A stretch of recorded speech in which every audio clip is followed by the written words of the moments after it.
Johnstown flood was a record news story. There were literally millions of words written about it. It was the biggest news story of that whole late 19th century period.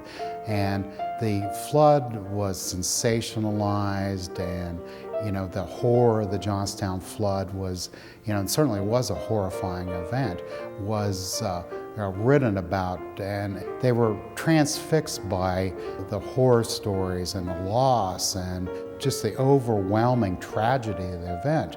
More than 100 years later, we're distant from that, and it doesn't maybe affect us in the way that more recent tragedies have.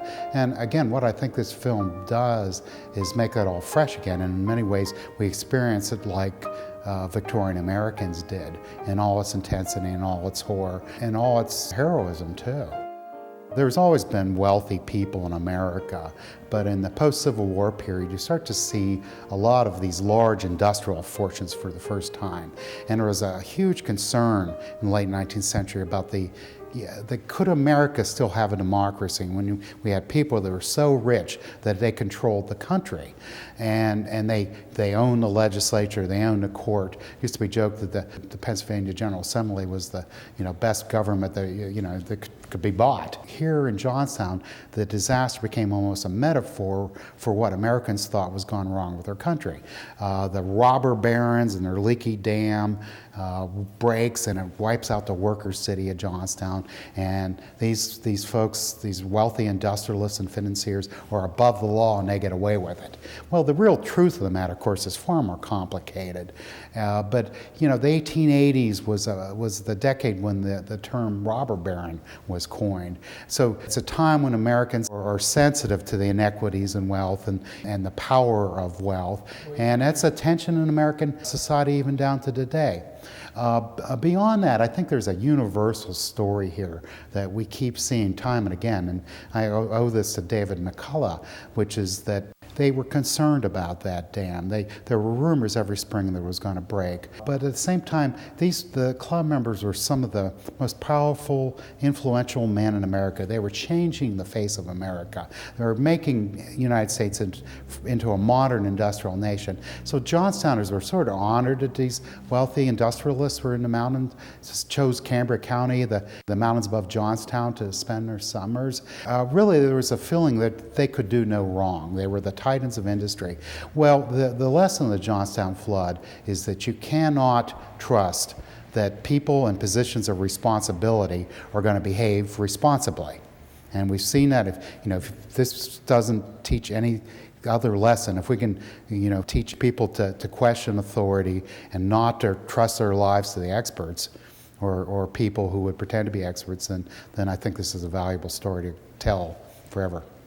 Johnstown flood, the numbers of victims came out in about a year after the disaster. The local newspaper, the Johnstown Tribune, compiled all the different sources, the morgue records, the lists of missing, as well as some of the accounts of people passing through Johnstown.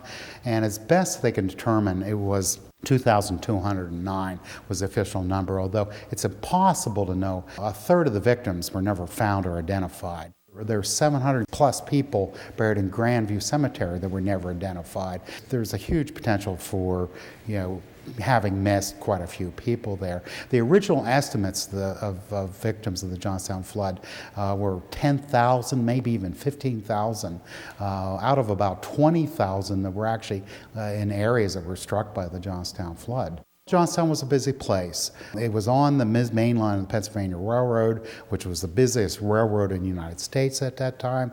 It was one of the principal cities in Pennsylvania, and there was a lot going on in Johnstown. It was a thriving steelmaking city. There were about 30,000 people living in what is now the city of Johnstown. It wasn't consolidated then, and it was a bustling place. The population in the 1870s, 80s, and 90s was basically doubling every 10 years here. So it was a really quickly growing community. What the film captures is the drama of the Johnstown flood, the horror of the Johnstown flood, and the events of May 31st, 1889, and the period immediately following. What's harder to show is the way that Americans reacted to this. This was the biggest news story of the late 19th century. That, in turn, brought on a record charity. It was the biggest private charitable effort in American history. You mentioned that Clara Barton was here. What's more important is that the American Red Cross was a brand new organization in 1889, really known for battlefield relief rather than disaster relief. She rushed to Johnstown, stayed for 5 months, and she intended to prove the worth of her organization in disasters just like the Johnstown flood. And with all the media here, by the time she left Johnstown, she was really a household name. She was at the height of her fame. She went back to Washington, where her headquarters were, and went to Benjamin Harrison, the president, held a reception for her. Red Cross was really established as the main disaster relief organization. The news coverage also brought on what turned out was probably the biggest scandal of the late 19th century. You know, the robber barons and their leaky dam, and how they basically committed murder here in Johnstown. That it was yellow journalism, but it sold a lot of newspapers. What a mass event the Johnstown flood became for that generation of Americans, and this goes even way on 1889, really almost up to the 30s and 40s. You have this record news story, and then I think 14 histories of the Johnstown flood came out, in most cases within months. There was sheet music written about the Johnstown flood. You could sit at your piano and play and sing the Johnstown flood, half a dozen versions of the Johnstown flood song. There were recreations on Coney Island and the boardwalk at Atlantic City recreating the flood. There's a 1926 Hollywood film about the Johnstown flood.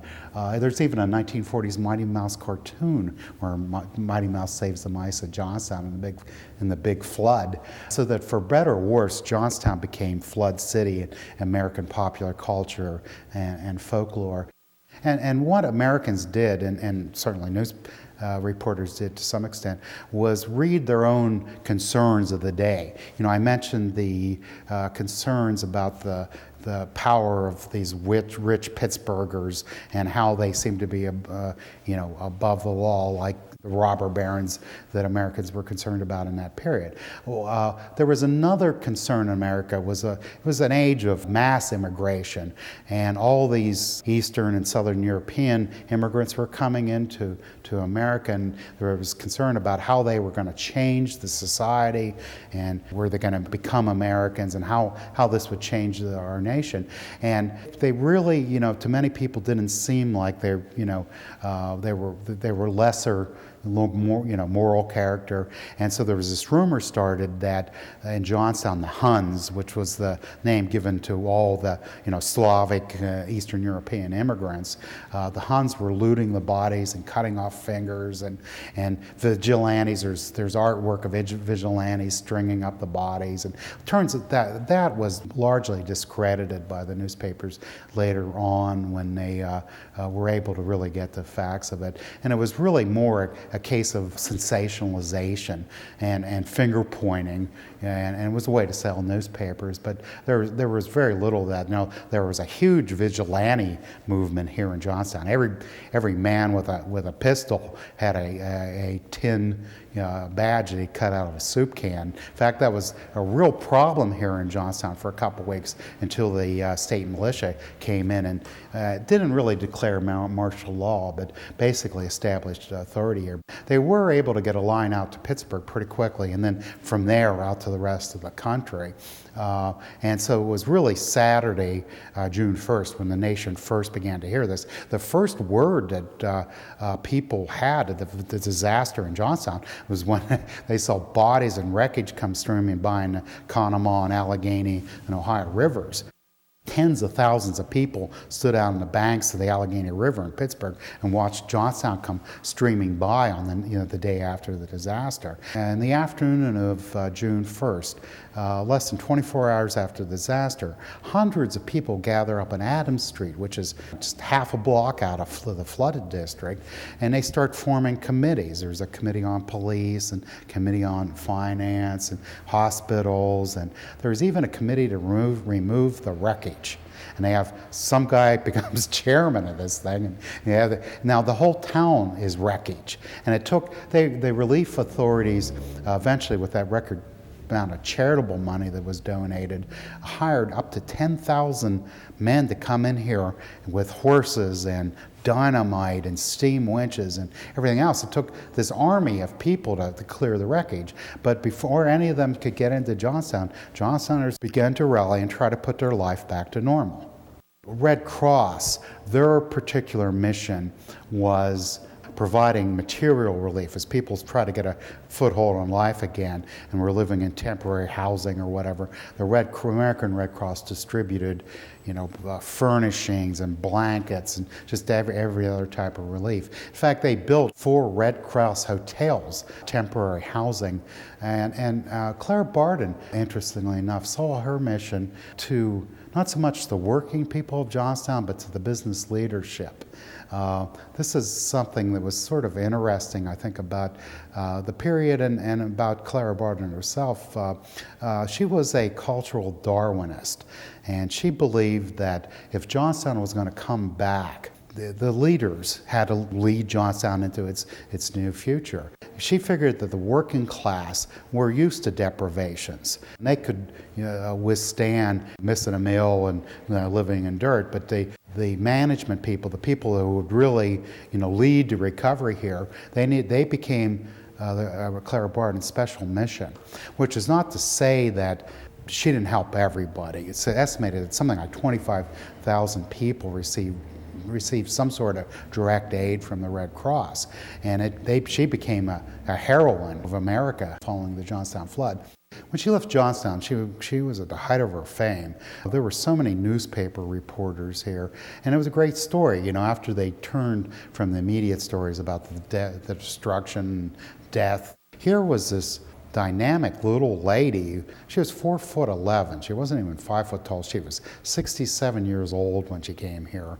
So what you had was a short senior citizen woman back in the days when women had very little authority in American society, basically telling the generals what to do and getting away with it.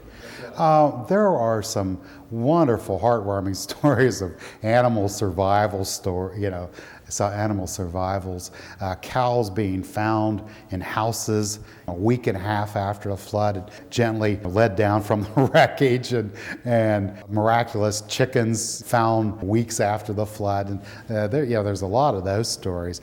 I think horses probably suffered more drastically than any other class of living beings here. I mean, they had no chance to survive. And that was one of the real issues in the post-flood cleanup, is dragging horses out of the wreckage and burning their bodies to prevent chance of contagion. There was a lot of horses. That was a horse-powered society, and there was a huge number of horses. I've never seen an estimate, but the accounts were just full of dead horses. But Americans felt the need also to kind of mythologize that event, and then there was room to do that because there was partial stories. In the Johnstown flood, you have any number. There's heroic Paul Revere's and their horses riding ahead of the flood wave where there wasn't even a road. There was a lot of mythologizing, and one of my favorites was the heroic dogs who saved children and other adults in the flood. And we have photos of heroic Newfoundland dogs, and there's even a dog statue in a park here in Johnstown.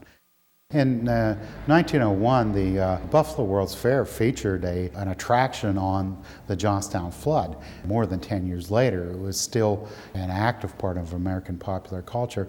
Funny one I've heard is the Coney Island. The Johnstown flood went on for about 20 years, and or no, excuse me, about 10 years. And then the Galveston hurricane happened in 1902, and that had actually higher loss of life than the Johnstown flood.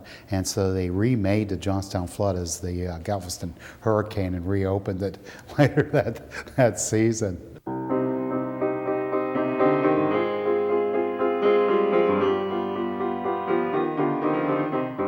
The Johnstown Flood Museum is housed in one of the first of the Andrew Carnegie's libraries. Of course, Andrew Carnegie was a member of the club whose dam broke that caused the Johnstown flood, and he was president of the Cambria Iron Company's chief rival steel company, the Carnegie Steel. And he toured Johnstown in September of 1889 and asking what had been on this site, and learned that there had been a library here that had been completely washed out in the Johnstown flood, and offered to donate the funds to rebuild the library. So this became one of the first of the several thousand libraries that he built. This was dedicated in 1891. You need to understand, though, that folks in Johnstown saw Carnegie, the steel leadership here, the industrial leadership, saw Carnegie as something of an upstart. He was a rigorous competitor and shrewd businessman. But the Cambria Company had been even a bigger steel company than the Pittsburgh was really just getting gone during the late 70s and 80s, and had come to basically equal and even surpass the Cambria Company in production. And so there was no love lost but with Andrew Carnegie, and of course him being a member of the club. And the president of the library board, we have his journal, who was also John Fulton, was also the superintendent of the Iron Company here in Johnstown, and he notes that Andy Carnegie had offered to rebuild the library here in Johnstown, and the building's to bear a large bronze plaque dedicating it to that fortunate egotist. And indeed, we do have a large bronze plaque on our building yet today stating that it was rebuilt by Andrew Carnegie in 1891. The formation of the Johnstown Flood Museum really kind of dates back to when David McCullough wrote his award-winning history on the Johnstown flood. It came out in 1968 and sort of planted the seed here in Johnstown. Someone needed to be collecting materials and telling this story, that this was a nationally significant story. And our organization was organized in 1971. 1973, we looked around apparently at all the possible buildings, including some flood-surviving buildings. This had an association with the Johnstown flood, and of course it was a big institutional building, and so they wisely chose this as the site for the Johnstown Flood Museum. We have been open to the public since 1973.